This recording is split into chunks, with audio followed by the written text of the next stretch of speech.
Alright, welcome back. It is 14 December, and we're continuing to go over this information here. So we went over that video with Wesley Frazier, and like I said, the most important thing that he said out of all that was something I haven't read or heard him say on any of his statements. So just to verify, to make sure I didn't miss it, I'm going to go over all his statements again and see if we can find him saying that he saw Oswald at Houston and Elm back in 1963 or maybe 1969 when they had the Shaw trial. So we're going to go over that. Very easy, simple way to do this is I've got his first statement with the this is his first statement here with his testimony with the Warren Commission, and you just put, you can't see this, but you put the word, do a word search, put Houston, and we'll go down to the very end, because that's the last part of his statement here. And all it says here, Representative Ford is saying, from this point you can see the windows, the areas, the corner of Houston and Elm, right? And then there's nothing about Oswald seeing him at Houston and Elm. Alright, now that's the first one there. We'll do the second one and see if we can find anything. Alright, now this statement, it says it's the second statement, but it looks like it's the first statement to me. There's absolutely nothing about Houston. They actually, looks like they brought him back the next day and clarified questions about the package. Alright, so we'll go to what his other statements are. Now this is the Garrison case versus Clay Shaw. We're going to try and see if we find anything about Houston. Elm and Houston. Okay, now he's talking about the location. Elm and Houston.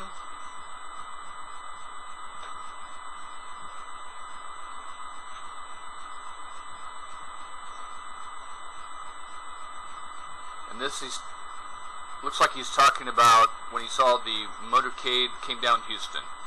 So there's literally nothing there in these statements at all. Okay, this is a typed out version of his statement before Mary Rattan on the 22nd. That's the day of the assassination. And nothing. And this one's very interesting.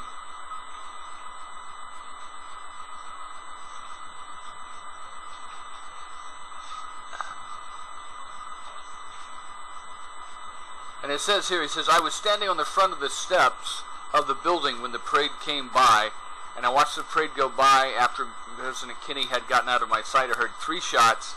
I stood there, then people started running by, and I turned and went back into the building and got my lunch and ate it.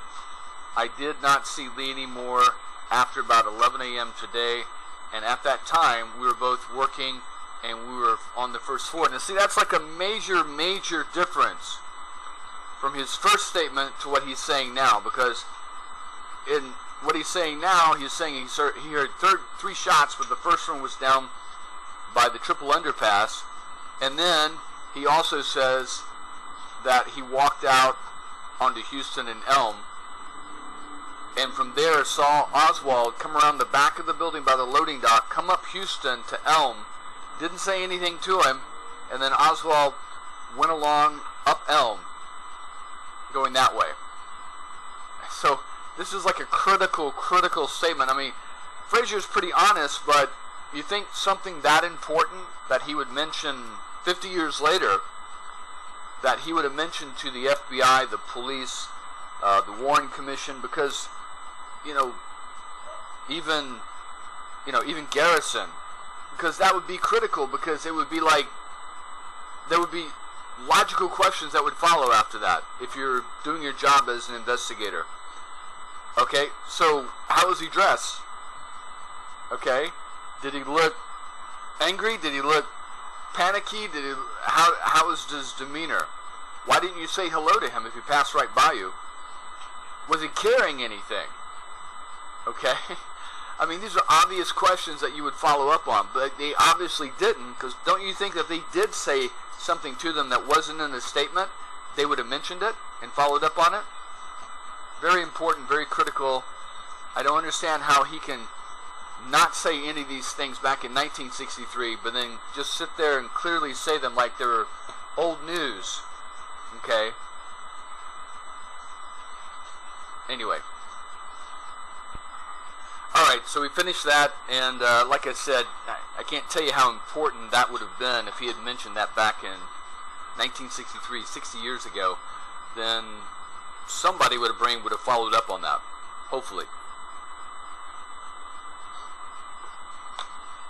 Alright, so now I've gone back and I've looked at the statements of the men, or I've Googled the detectives who found the rifle and found the what do you call it, the paper package, and I'm not able to find any kind of relationship between them and, say, the FBI, the CIA, General Walker, the John Birch Society, the intelligence community, the Mafia, Jack Ruby. I've Googled all that. I don't think I've found anything, but we're going to go through just what I have found here. And that's another statement there.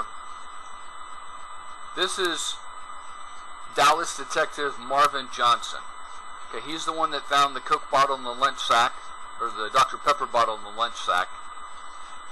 There he is with it. And he's also the one, I believe, that found, yeah, there's his partner there with the paper bag. Alright, so we'll keep going here. Let's see, what else do I have. He was involved in quite a few lawsuits and criminal procedures through his entire career. And you can find a lot of those here. Quite a few shootings he was involved in. And so Justy is a really good one.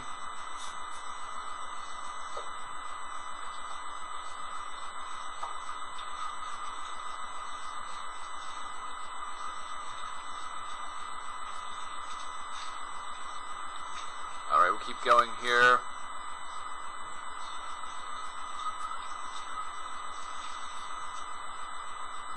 Yeah, this one just mentions that he found the chicken bones. And it's my understanding that there was one of the black employees, I'm not sure which one, was up there eating that, and he even testified to that. We're going to get into those testimonies. I believe he was even up there up to about 20 after. So again, how could Oswald have been up there, you know, assembling his rifle, you know, sighting the scope, and doing all that just one row of boxes away, and not be spotted by this guy eating his lunch? Anyway, let's see what else here. What else we have? This is about that same testimony about his duties that day with Marvin Johnson. This is another case he was involved in 1971 in regards to it. I believe it was a shooting of Vernon Edwin Morales, who he arrested. And that's just another case. So the guy was pretty active there. Alright, let's see, what do we have here? Like I said, I Googled a lot of these and I didn't go over them. I just saved them to go back when we do the video here. So let's see. This is the Select Committee of Investigations. Okay, I'm gonna save this one. This looks like a list of witnesses with their address. So that's very good. I'm gonna save that. I've been literally going through every single NARA document and reading, well, not everyone, but anything that looks relevant, and, you know, putting it in my little timeline somewhere. Let's see, what else do I have here? No, Warren Commission. They've got the whole volume there if you want to go through it.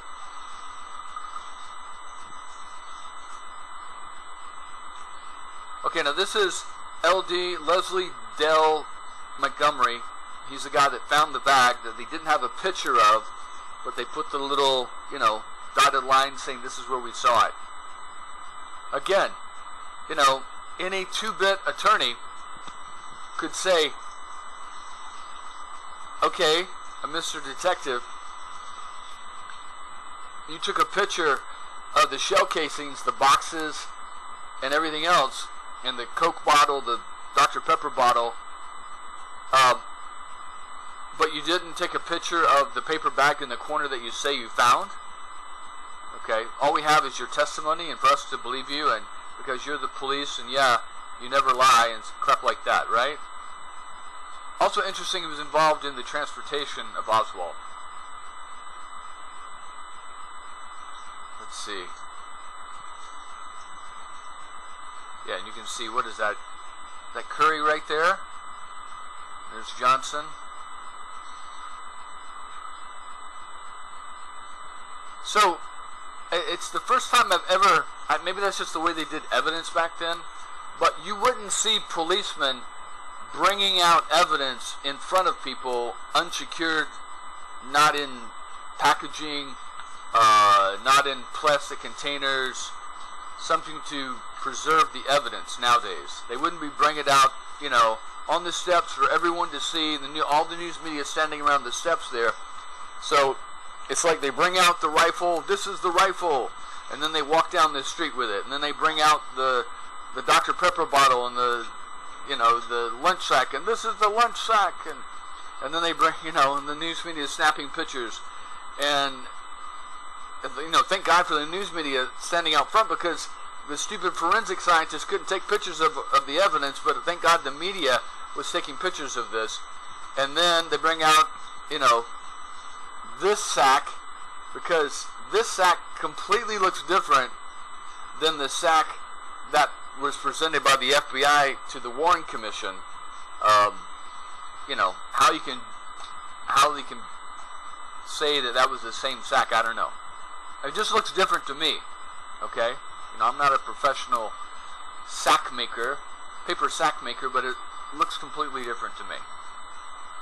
Alright, we'll keep going. What else did we find here?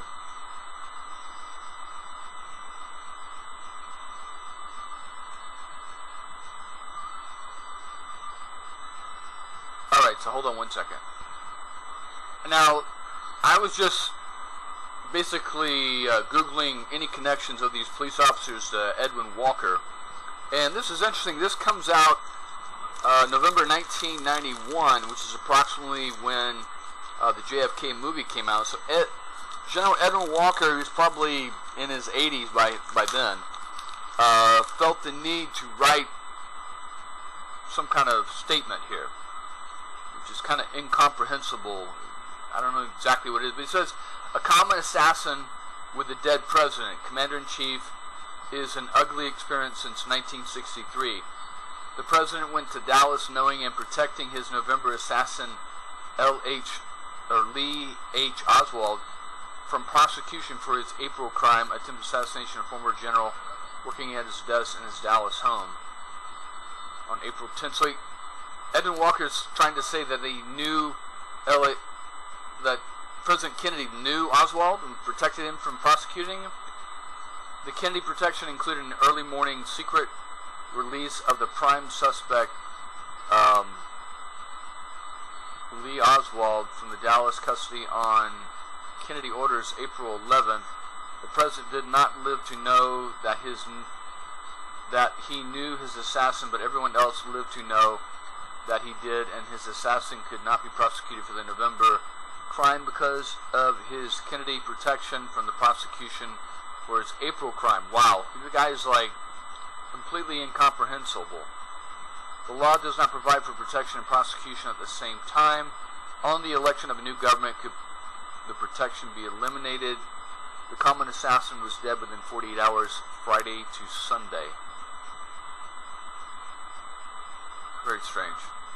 Let's not forget that, Robert Kennedy put Edwin Walker into a mental institution, which sounds like that's probably where he should have been.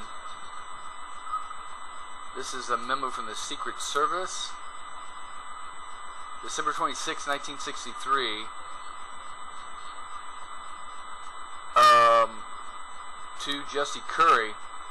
The following information was developed by the Secret Service relative to the attempted assassination of General Edward Walker on Dallas, April 10, 1963. On December 2nd, 1963, there was received from Irving Police Department some belongings of Miss Marina Oswald, which had been brought to the police station by Mrs. Ruth Payne, with whom Mrs. Marina Oswald had been living. When these articles were examined in the Secret Service office, there was found in a book a note written in very poor Russian, which was in the handwriting of Lee Harvey Oswald, and which apparently was instructions to his wife that she should do in the event that he should be alive and taken as prisoner. So 2 weeks after,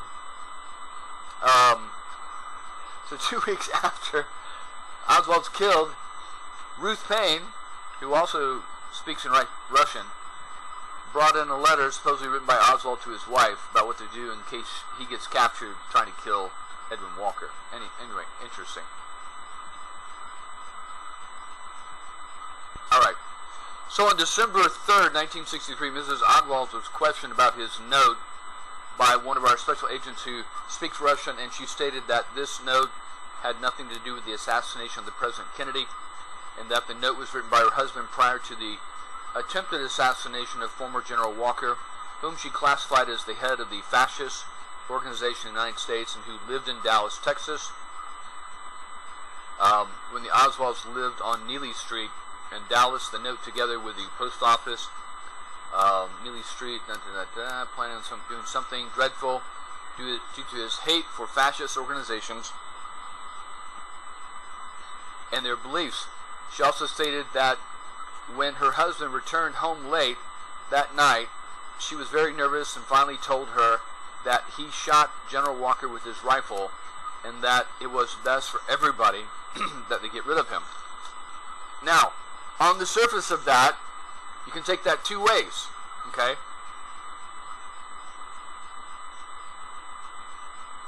And this is how you have to get your thinking hat on, okay? Well, you can take it three ways. First, you can take it that it is what it is, that Oswald tried to shoot General Walker because he's a fascist and Oswald was a loser, communist, Marxist advocate that never did anything in Dallas to advocate for, communism or Cuba or anything like that, but he went beyond advocating on the streets and advocating to coworkers and tried to kill General Walker. Then there's the obvious question is, okay, if he's trying to kill a fascist, General Walker, who was fired by Kennedy, locked up by Kennedy, and almost prosecuted by Kennedy, okay, if he hates the fascists that much, why would he kill the one person who got, who was on his side about Walker? Think about that, okay? It doesn't make any sense. It's like, it's like if you're a Nazi, okay? You're pro-Nazi. Let's just say you're a pro-Nazi, okay? And then you go out and try to kill communists or Jews, okay? And you try to assassinate communist people in Germany. And then later on, they catch you trying to kill Hitler. That don't make any sense, right? It's the same situation. Either Oswald is, anti-fascist, revolutionary communist, and this is why he shot at Walker, then why would you shoot at Kennedy? Doesn't make any sense. It's totally different opposites of the spectrum here. That's one situation. And it could be that he did shoot at Walker. But that doesn't mean he shot at Kennedy. Okay? Another way to look at it is that the whole thing's made up. That Marina Oswald is under, by December 3rd, she's in custody, incognito, at, I think she's being hidden at Six Flags or something like that with the Secret Service, that she's completely under a lot of pressure. She's in fear of being deported because of what her husband did. Because now she doesn't have a husband, so there's no need for them to keep her in the United States. So she's fearful of going back to the Soviet Union. So she's willing to play ball. You know, we need you to say this, we need you to say that. You know, either play, and this is how the FBI works. They do this on all informants. You know, you get a hook, and then you put pressure on them to perform. You know, this happens every day in America. You know, you get some low-level street thug, you know, that's working in some criminal organization, and you say, hey, you're looking at 20, 25 years in prison unless you play ball with us. If you know, talk and tell us what you know about your boss and his boss and your organization and cooperate, we can do a plea bargain. You could enter our witness protection program and you wouldn't have to serve a day in jail. But if you don't cooperate, you know, you're looking at 20, 25 years in prison. And do you think your boss is going to give a damn about you? Is going to hire you a lawyer?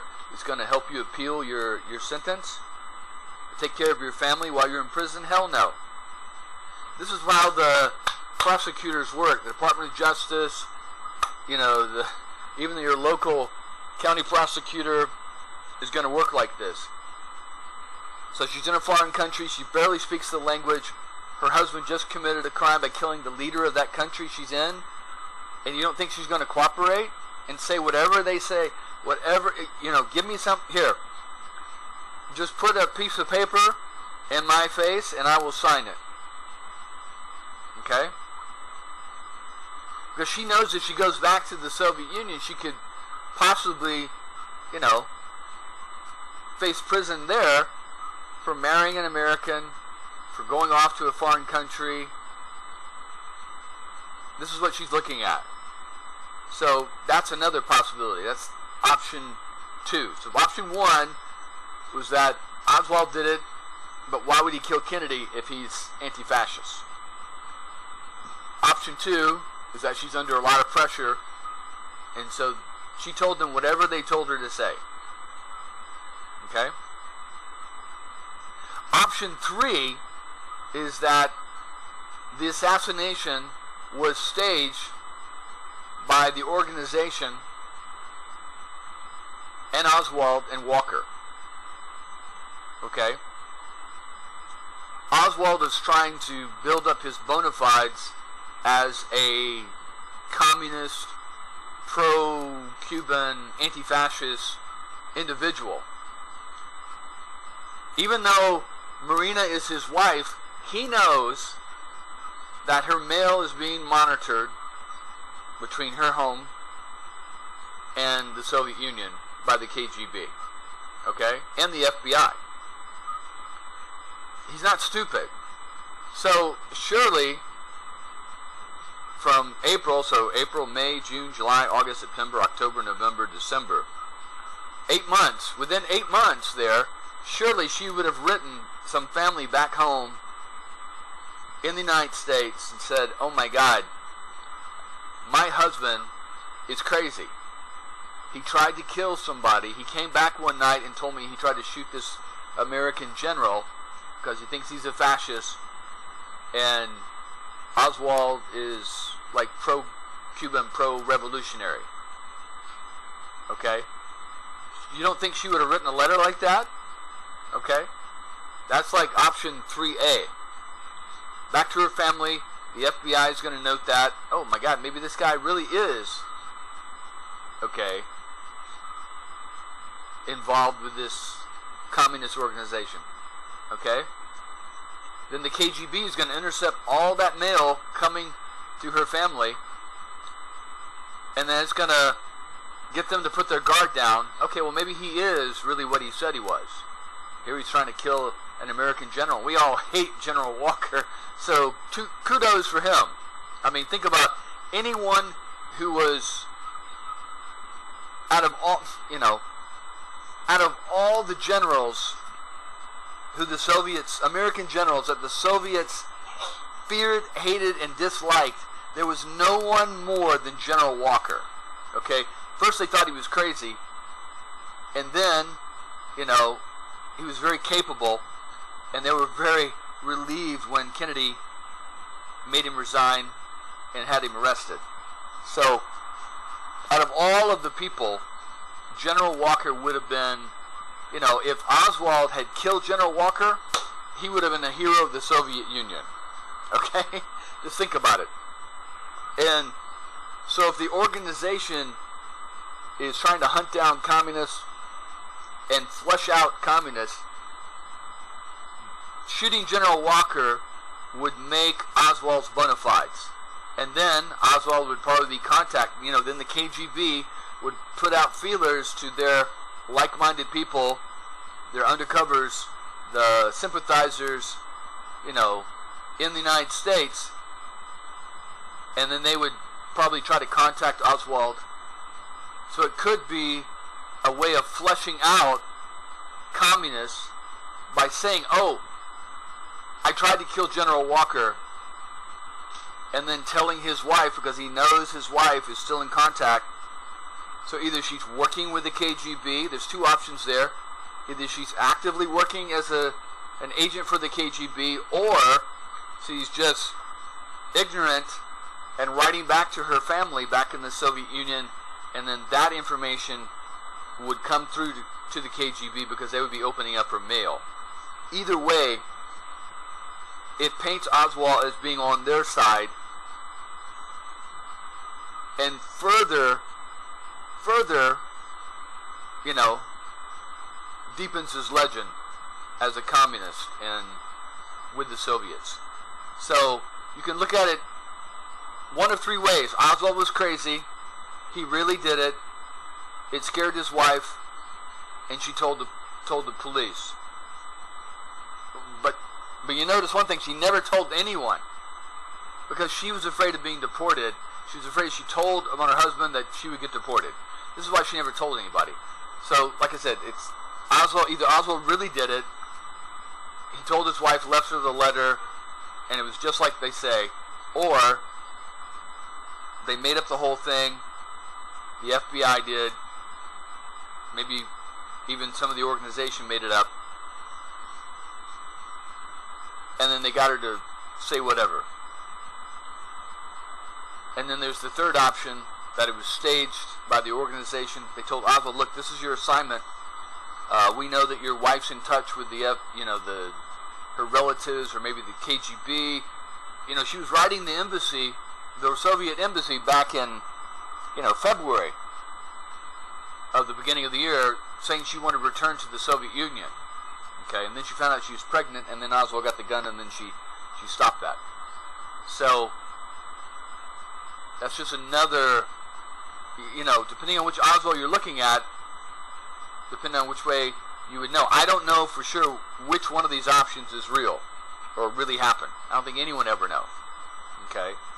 But you have to think that the thing I found out about this whole, I may advocate a certain position sometimes because I come across certain evidence, but I'm open to multiple options depending on the evidence I find. So my mind is not completely 100% set. I'll tell you right now that my mind is about 70% sure Oswald was working or being used by this organization of right-wing Confederates in the FBI, Secret Service, Dallas Police, Mafia, military intelligence community. And that I don't really go along with the whole thing that Garrison said, that Oswald was working for someone else trying to infiltrate the group. He may have, but it looks to me that Oswald is just some loser. Okay, I mean, I agree with the Warren Commission on that. Oswald's just some lanky loser being used by the military and this organization and just trying to make a few extra bucks, serve his country. You know, he's a patriotic loser, okay? He's still, I mean, you don't run off and join the military if you're a communist, okay? And join the Marines and, you know, all that stuff. So that's where I'm leaning more right now. This could change, depending on what documents I read. But I'm more leaning toward, you know, Oswald went to the Soviet Union because he was asked by his government. He was patriotic, decided that's what he was going to do, you know, and then they were going to set him up when he came back. And then when he came back, you know, he's still trying to find work. He's still a loser. He can't hold a job. That doesn't mean he's a communist. There's plenty of guys out there that aren't communists that are losers and can't hold a job. And, you know, also he's a young kid, so you got to remember that. And uneducated. But, so Oswald came back. He's, again, back in touch with these groups, and then they're, hey, you know, if you want to serve your country, you can still serve your country. We know that you served your country in Russia after you know, came back and got debriefed by the CIA and the FBI. And you can further serve your country by doing these things. We want, since we had sent you to the Soviet Union, we want you to still play that role, okay, as a communist sympathizer, and we're going to use you to flush out other communists, okay? So this is a role you have to, it's like a second you have to take on, okay? And you can really serve your country by doing these things, okay? I don't think Oswald was working for the Department of Justice trying to infiltrate these groups. Who knows? He may have later on found out they were doing things he didn't like and maybe told people about it, and that could have been what got him in trouble. And so later on, they decide to use him. Here's this loser, and then maybe he's telling on us, you know, what we're doing, so we're going to use him and take him out. That's just my position now. That could change. You know, and there's other positions that Oswald was a straight-on communist, and that he did believe all the things he did, and that he was trying to infiltrate. But that seems kind of odd, though. Like I said, how could this straight-on communist not be noticed by all these right-wing groups that he was, you know, literally shoulder to shoulder with? You know, no one's going to notice that this is the same guy that defected to the Soviet Union and threatened to reveal all his secrets. No one's going to notice this is the same guy who is passing out pro-Cuban communist literature in the streets of New Orleans. You know, no one's going to notice that. You know, Dallas and New Orleans were big towns, but they were small. People like Oswald doing those kinds of things would stick out if that's really who he was, and would have been confronted. Okay? Anyway, so we'll keep reading this. And remember, this is a letter from General... Is this from... No, this is from the Secret Service. Now, don't forget that Marina Oswald was being held by the Secret Service, not the FBI, but being held by the Secret Service for months, okay? Her and her children were being put up by the Secret Service, moved around, I believe, in like northern, like Garland and Plano and stuff like that. So, she has no income. She has 2 children. One was born after Oswald was killed. Okay? So she's just had a child after her husband is killed. She has no income, fear of being deported with her children who were born in America. That's probably the only saving grace. Actually, no, I think only one was born in America. One was born, June, I believe, was born in the Soviet Union. So she was in fear that her one American child could be taken away and adopted off, and that she and her daughter would be deported back to the Soviet Union. So that's a good motivation to cooperate and say whatever they tell me to say, I'm going to say it. Okay? Also, I've read statements and testimony that she was having a sexual relationship with one of the Secret Service agents. Okay? That right there tells you that that's a desperate woman willing to do whatever it takes to make sure that she can stay in the U.S. and keep her family from going back to the Soviet Union. That's a desperate woman right there, okay? At least to me, that sounds like the situation. Anyway, we'll keep going down here on this memo. It says, Mrs. Oswald further stated that when it was learned that the next day from radios and newspapers the rifles shot fired by an unknown person had Miss Walker, that she decided to keep the note as a threat against her husband so that he would not mistreat her again. It was determined that when the Oswald lived on Neely, that people downstairs beneath the Oswalds complained to the landlord that Oswald was beating his wife, which he had promised not to do.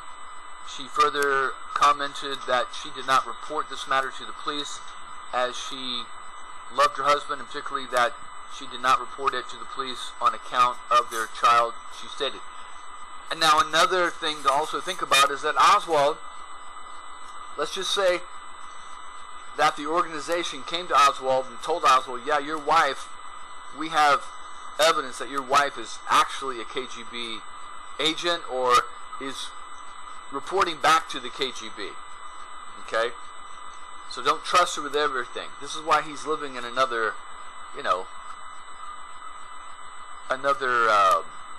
rooming house there. That's a possibility. Okay? And so he's telling her what he wants her to report back to the KGB. Okay? Alright. It says, however, that he had the shot hit General Walker, that she would have reported the matter to the police. She was apprehensive about this matter being reported to the police because she had fear of being taken into custody by the police because the information contained in this letter regarding the General Walker incident and the rifle that showed she had not told the police all she knew when she had shown the questioned rifle that was used in the assassination of President Kennedy. Now, I'm going to move over real quick to something else. We'll take a look here. Alright, so I always like to use common sense and logic and look at situations. This is General Walker's house. It looks vastly different than in the photos before. Had a lot of renovations. All these trees have been planted since then. I mean, we're talking 50 years, 60 years here. This would have been his study right here. This is one of the beams, okay, that Oswald would have hit. The bullet would have gone into one of these beams there. Now, where would Oswald would have fired? Well, I don't know exactly where Oswald was, but I'm telling you, it's pretty simple to figure out where I would be if I was an assassin. And it looks like there's been some people here. You see how the brush is pushed back. It's grown up here, grown up here. So logically, Oswald would have been, this is Turtle Creek. Logically, Oswald would have been here. Of course, these trees would have been a lot smaller. Okay? Maybe even down to the ground. There would have been brush here. So Oswald would have ridden the bus out right here. Remember, okay, Oswald couldn't drive. So he's riding the bus carrying this rifle in the blanket or whatever he's carrying it in. He's carrying it here. Okay? And then he gets off the bus, has to walk up this way into here. He's down in the brush here, and he's firing his weapon across the street at night, because it's all lit up at night. Okay? When the lights are on, he's firing his weapon and he misses. Okay? And then he hides his weapon, maybe in here. I wouldn't have hit it there because that's where the police are going to look. He goes down, hides his weapon somewhere in the brush, and comes back and gets it the next day or a couple days later. I mean, wouldn't you be fearful that the police would catch you coming back getting your rifle? And that someone would see you with this rifle getting, standing at the bus corner here, waiting for the bus, and riding home? Wouldn't you be fearful of that? Because to ride this bus, you'd have to go back through downtown with your rifle. Okay, and then over to Irving. That's quite a haul. But so let's take a look at something else too. All right, hold on one second. Alright, so this is a satellite view. This is General Walker's house. There's going to be a study right there. So, just look at this logically. If you measure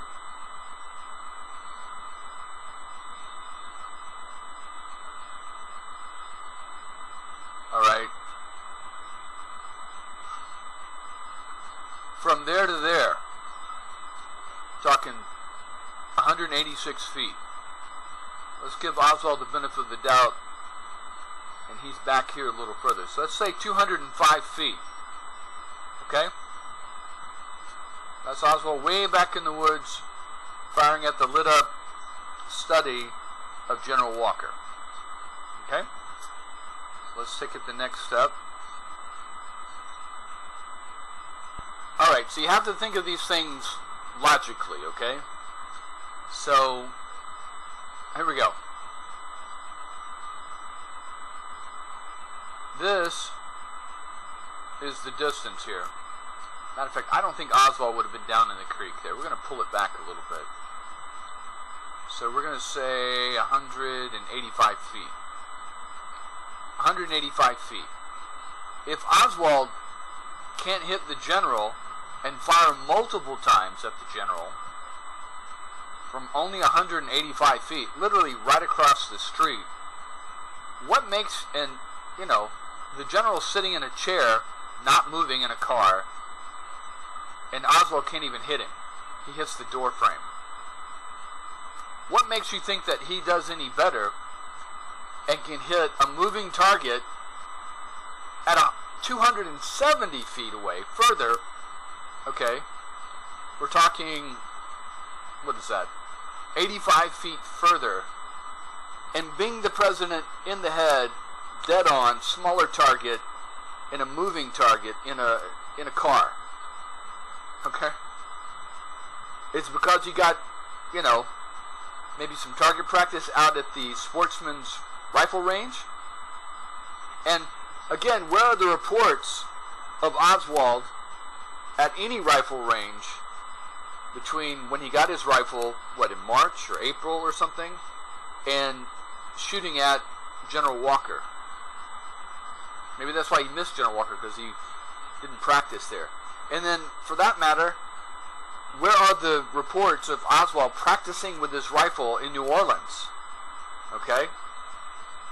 Why isn't he practicing to assassinate someone in New Orleans? Surely there's got to be some right-wing fascist, Klansman, neo-Nazi running around New Orleans, Louisiana, that he could attempt to assassinate, right?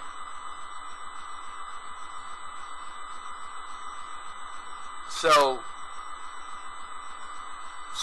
something did happen, okay, because he tries to kill him on the 10th of April, and then he leaves the end of April, beginning of May, to go to New Orleans. So something did happen.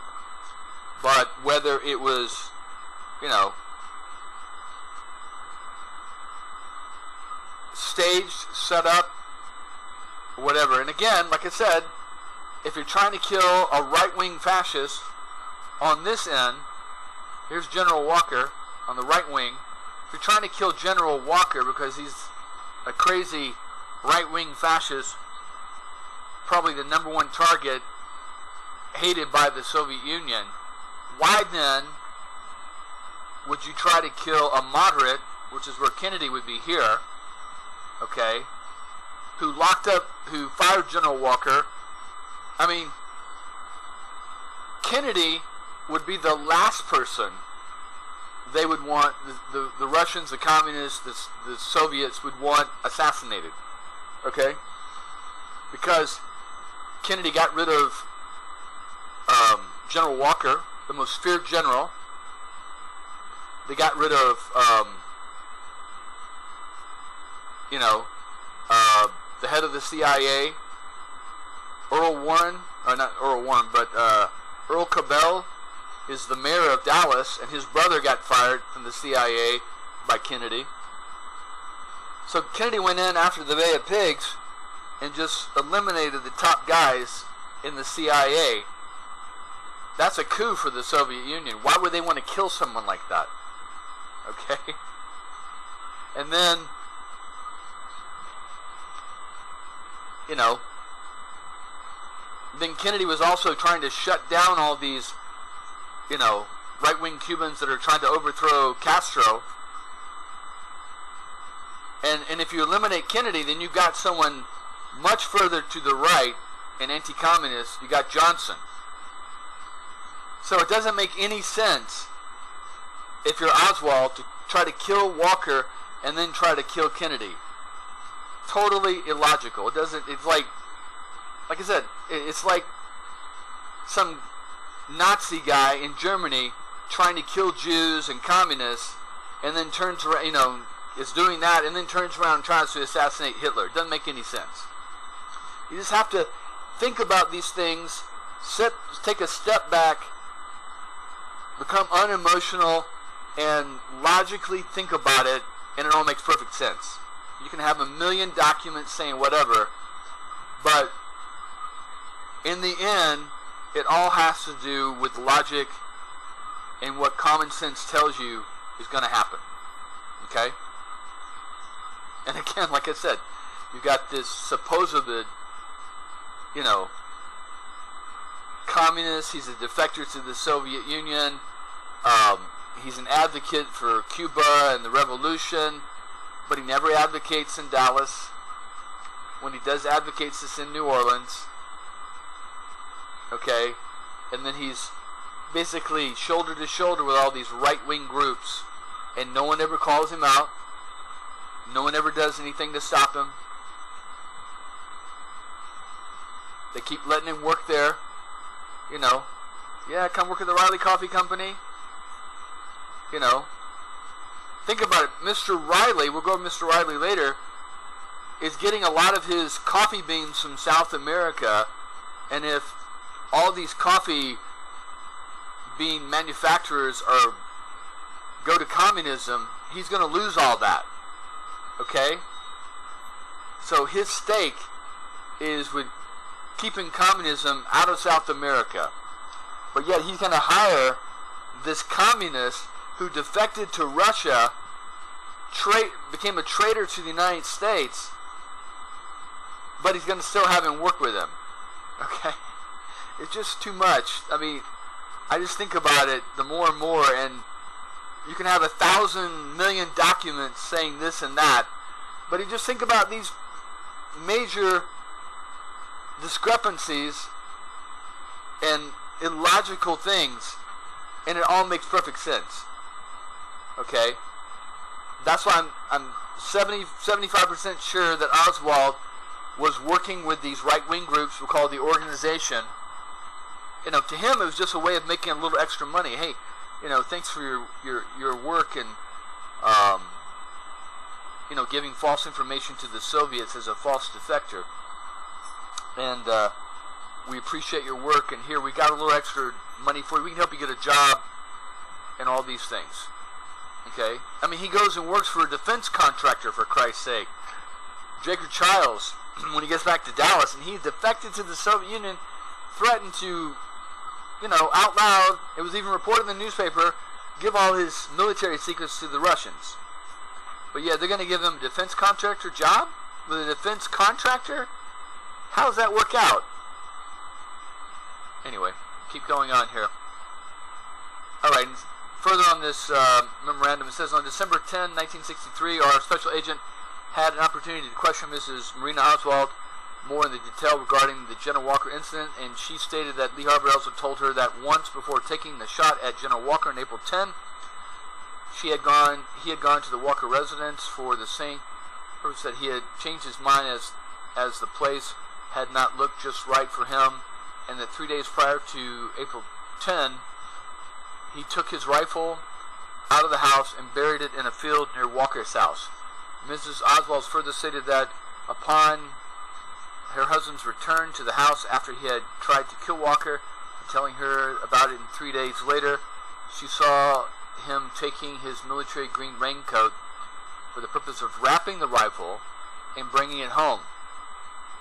However, she stated that when he returned home, she did not see the rifle, but for several days later, she saw the rifle on the shelf in the apartment where he always keeps it, She also stated that the evening her husband shot at General Walker, he told her that the church, which is located near the Walker house, had some gathering and there was plenty of noise, and that after the shooting of Walker, he buried the rifle in the same place. So he went, so it's literally like this. Oswald went, staked out the place, came home. Oswald took the rifle, staked out the place, buried the rifle in a field, came home. Oswald went, he shot at Walker, buried the rifle, came home. 3 days later he went, he got the rifle, unburied it, came home. So 4 times he goes up there, okay? Mrs. Marina Oswald further stated that Lee Oswald told her after reading in the newspapers that some young man saw an automobile containing 3 men pulling away from the scene of the shooting, that the Americans always think they should have a car to get away from the scene of the crime, but that he had rather used his feet to do so rather than a car. And he stated that he had taken a bus to go to the Walker residence and that he took a different bus to return home after the shooting. But no one sees Oswald with the rifle. Interesting.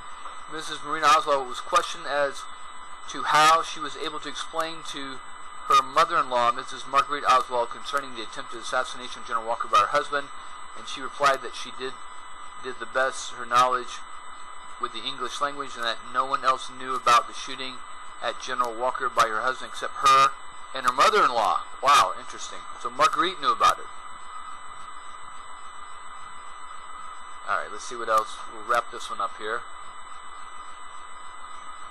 Alright, so that's enough of that one. So Marvin Johnson also is responsible for the handling of the pistol that Jack Ruby used to kill Oswald. It was a .38 Colt Cobra. Let's see, with a hammer. And it looks like he handed that over to the... Yeah, it looks like he handed that over to the Warren Commission.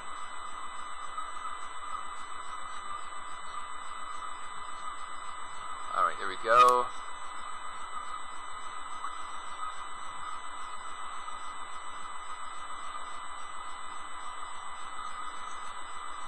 Okay, so this guy I came across just by accident.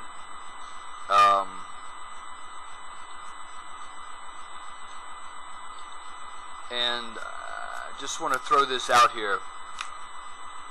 See if you guys see anything. So this is Nestor Izquierdo.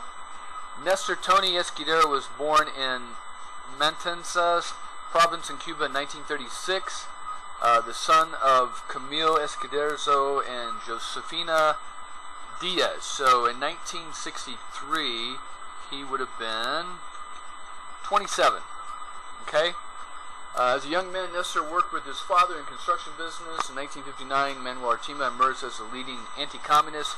He worked closely with the Catholic University Association. Later that year, he moved to Manzanillo region, where he joined up with Carlos Prio and Tony Verona, along with Huber Matos, and then planned a counter-revolution. Izquierdo joined Artime's rural commandos. In 1960, Izquierdo left Cuba and entered the United States via Mexico, along with Manuel Artime, Tony Verona, Rafael Quintero, Arellano Arengo, and Jose Cardona. Established the Movement for the Recovery of the Revolution, MRR Party. Izquierdo took part in the Bay of Pigs as a member of Brigade 2506. In the early 1960s, he worked closely with Rip Robertson and David Sanchez Morales in many aggressive and successful raids against Cuba. It doesn't say if he was captured, though, at the Bay of Pigs. Izquierdo also worked under Frank Castro in the Halcones Doradas Golden Hawks. 1963, Manuel Artima obtained funds from the CIA via Ted Shackley, head GM Wave Station in Florida, Artemia moved to Nicaragua, reformed a 300-man army. Artemia was joined by several other anti-Castro Cubans, including Nestor Escudero, Frank Castro, Rafael Quintero, Felix Rodriguez. It is believed that Nestor Escudero was involved in the assassination of John Kennedy. Independent of each other, James Richards and Gary Patrick Hemming have claimed that Escudero was involved in the events at Dealey Plaza, specifically his role being a Dowtech spotter. In April 1977, Escudero, all these people were subjects of U.S. Justice Department inquiry. In Escudero's case, no identifiable information could be sourced. Escudero, I'm probably mispronouncing his name, Izquierdo is a devout anti-communist, fought the Sandinistas in Nicaragua. His CIA case officer was Harold Feeney. Nestor Escudero was killed in Nicaragua in a plane crash in 1979 because of Escudero's constant fight against communism and his bravery. In 1992, Gilberto Casanova raised the necessary funds to construct a bronze statue of Escudero in Miami, Little Havana. It was created by sculptor Tony Lopez. So there you go. Now the reason I'm bringing this guy up is because, let's see, hold on one second, is because of this guy. Now, Patrick Hemming said he was a spotter, but in the Dowtex building, but if you're a spotter, that's where you would be right there. Now, you can't see him real close, but you can tell this guy's Hispanic. And I know, and he's not just Hispanic, he's like Afro-Hispanic. Okay, there he is again, right there. There's the umbrella man. And again, remember you've got this lane here. Okay, this firing lane. So if you've got a shooter right here, and you've got this guy, and this guy's standing by this freeway sign, and he can motion with the umbrella to let you know that, okay, Kennedy has passed the blockage of the freeway sign, and now he's in the firing zone. Okay, and then there's pictures even of him holding his arm up. I don't know if there's another picture of him. Alright, hold on one second.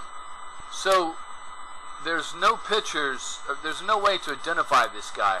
So he's always with the umbrella man. But see here, he's holding his arm up. Sort of the signal. Here he is here. Even this person noticed he's got a radio tucked in his back pocket. Here he is again, sitting down with the umbrella man. There he is again, raising his arm. Kennedy's almost into the kill zone there. See, he's here again, raising his arm. There he is again, raising his arm. There, and he's sitting down. After the assassination, everybody's either running this way or they're running away. These two guys just sit down. That's all they do. Okay? There he is again. Here he is again. See, he's watching the crowd run that way. But does he run with the crowd? No, he's just observing. And then he observes, pulls out this radio, and goes and sits down. He gives a message of some kind. See, here he is again. There's not very many clear pictures of him.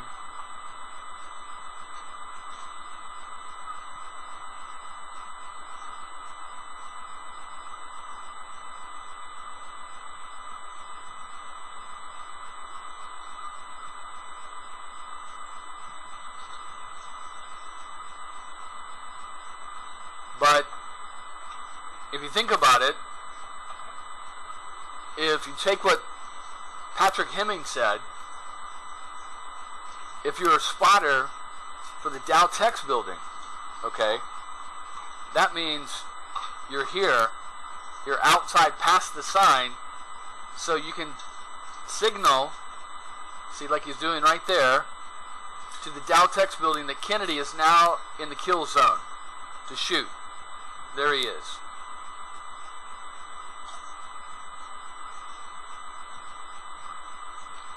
Also, something interesting about this guy.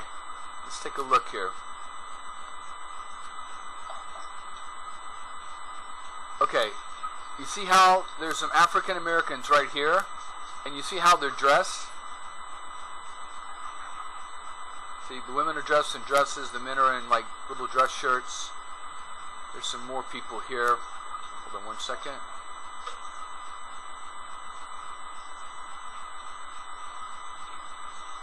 We got some great photos in this Dealey Plaza, UK. And see, everyone else is dressed a little more formally. Okay.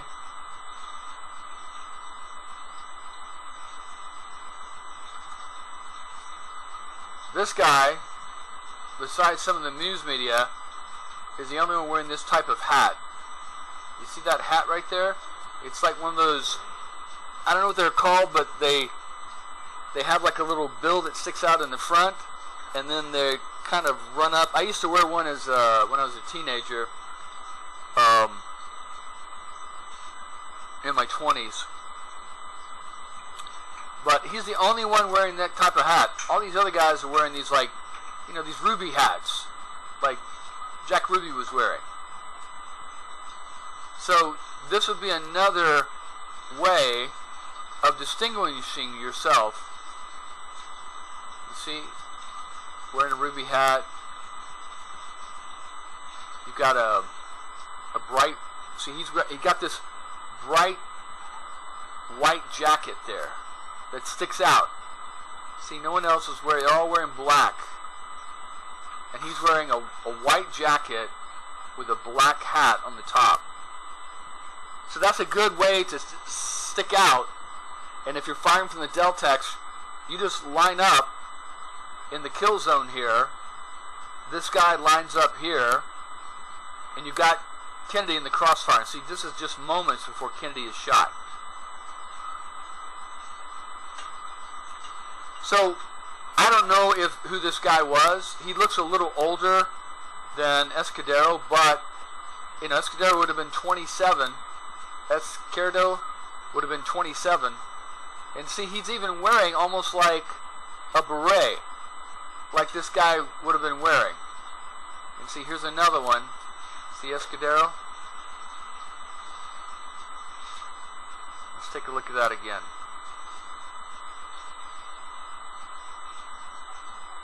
You see that picture?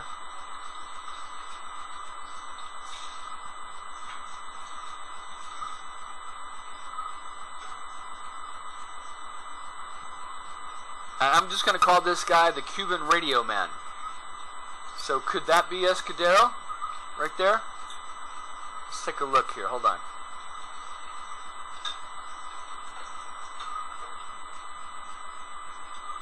It looks like he's wearing some kind of glasses. You see, he's got this little black hat. It's got a little bill that sticks out. It's almost like a beret, but it has a bill sticking out.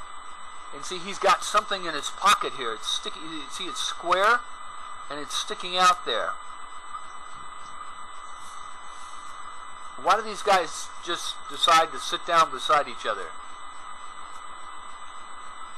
Okay, they were in different positions. See, he's over there. Umbrella Man's over here, but they decide to move over here and sit down together. Right there. Very strange. They don't run up the grassy knoll like everyone else, or flee like everyone else. They just sit there. See, he's got something in his pocket there. So I don't know if that's Escudero, Esquerdo, however you pronounce that. But that would be, like I said, I don't believe the Cubans would have been involved in the shooting. Okay? Because the language barriers, they would have stuck out, you know. You see pictures of policemen automatically arresting black males in front and around the school book depository. So they would have been a prime target to be arrested. Okay? That's why most of the shooters are probably white males. But they would have been good at supports team, like spotters, guys that have epileptic seizures and end up going to the hospital. You know, you got a spotter down here. And another thing, I hate to say it, but a black guy, okay, just look at it. Look at it this way. Okay, I don't mean to sound racist, but this is just the way reality works is a black man with a white coat is going to stick out a hell of a lot more than a white man with a white coat. Okay? You see how he sticks out right there? And then he's raised. You see, Kennedy's almost in the kill zone. His arm is up, the umbrella is up. And then they go and sit by each other. You see, he's got that, whatever that is, in his jacket. See, and they're sitting beside each other right there. See, and he's stuffing something in the back there. So again, I don't know that if this is Escuero, but, you know, he'd be a good candidate for it. Let me see if I got some more pictures of Escuero. Hold on one second. See, there's a statue of him. I don't know if that's a picture of him. That could be a picture of him. See, he was a revolutionary, or not a revolutionary, he was a soldier. Okay? Doing his duty. And if he felt betrayed, if he was at the Bay of Pigs, and he felt betrayed by Kennedy, that Kennedy didn't provide the so-called promised air support, that would be very good motivation to helping Kennedy's assassination. Don't you think?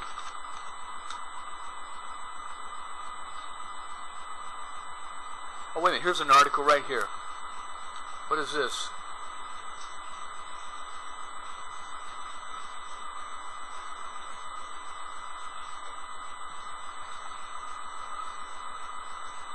Alright, so it looks like this is from 1977. But you tell me, that guy right there, 15 years before,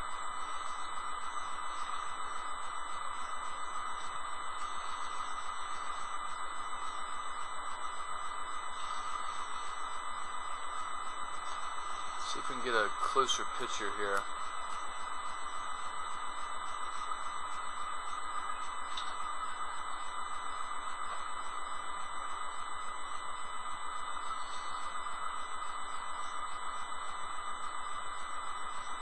Hold on. Oh, this is interesting. So they got a name for him called the Dark Complexion Man. Okay? And it says here, let's see.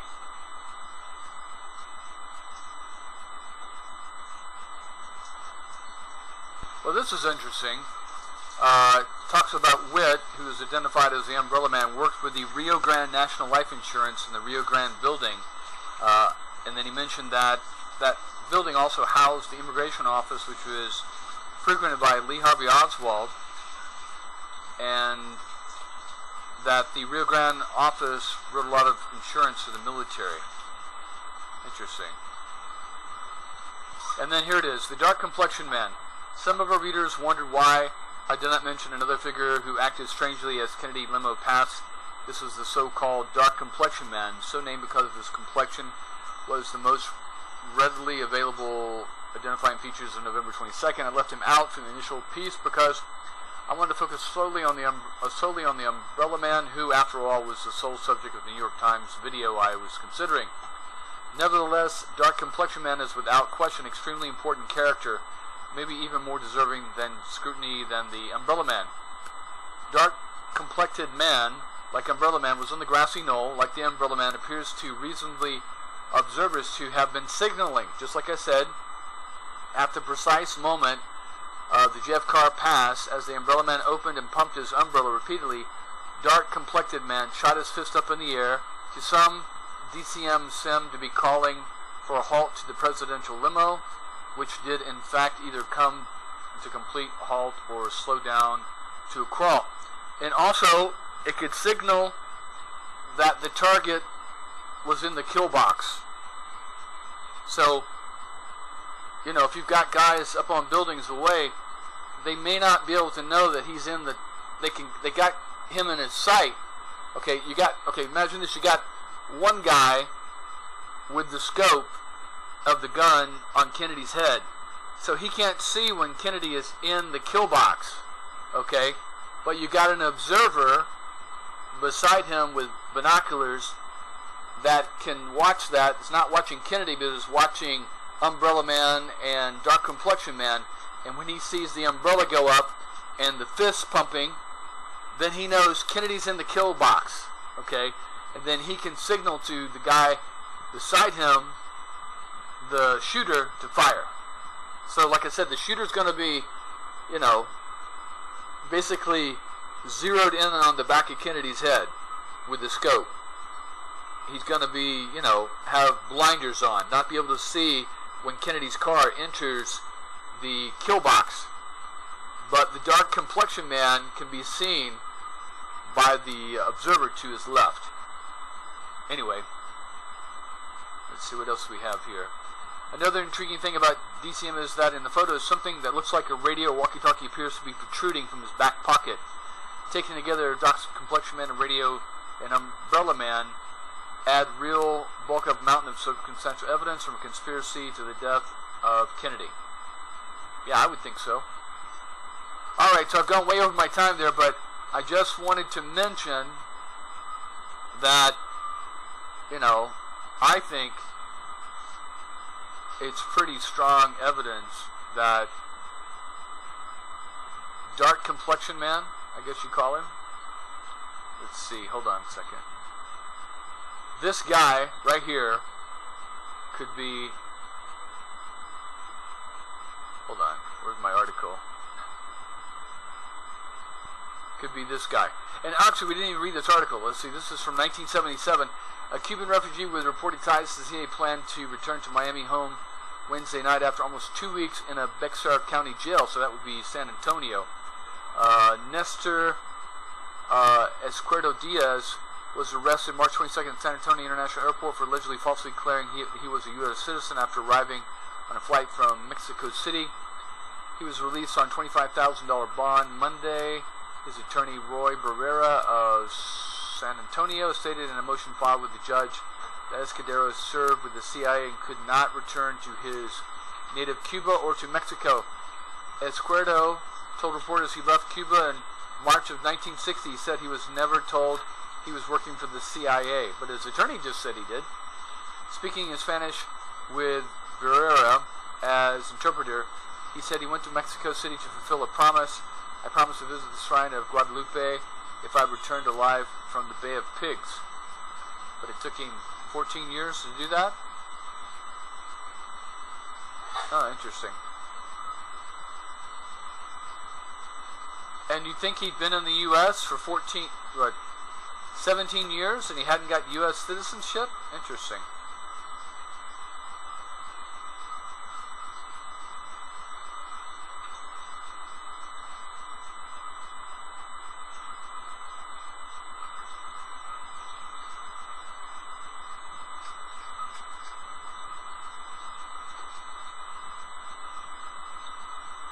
Okay, so that's enough. I think that, you know, that's my kind of case that Esquerdo is probably the radio guy. But I could be wrong. Could be anybody, you know. But that's how they would be using Cubans in the periphery as spotters. They probably had some Cubans on Main Street, you know, with little radios. And you wouldn't need to use the radio to talk into. You could have it in your pocket and just click, click, click, click, click, click, click, like that. And on a certain channel. And they would know to listen to that channel. And, you know, you'd have 1 click for yes, or go, or 2 clicks for no, or board. Like that. That's all you would need. Alright, so we're going to stop here, and we'll continue again tomorrow. Alright, take care.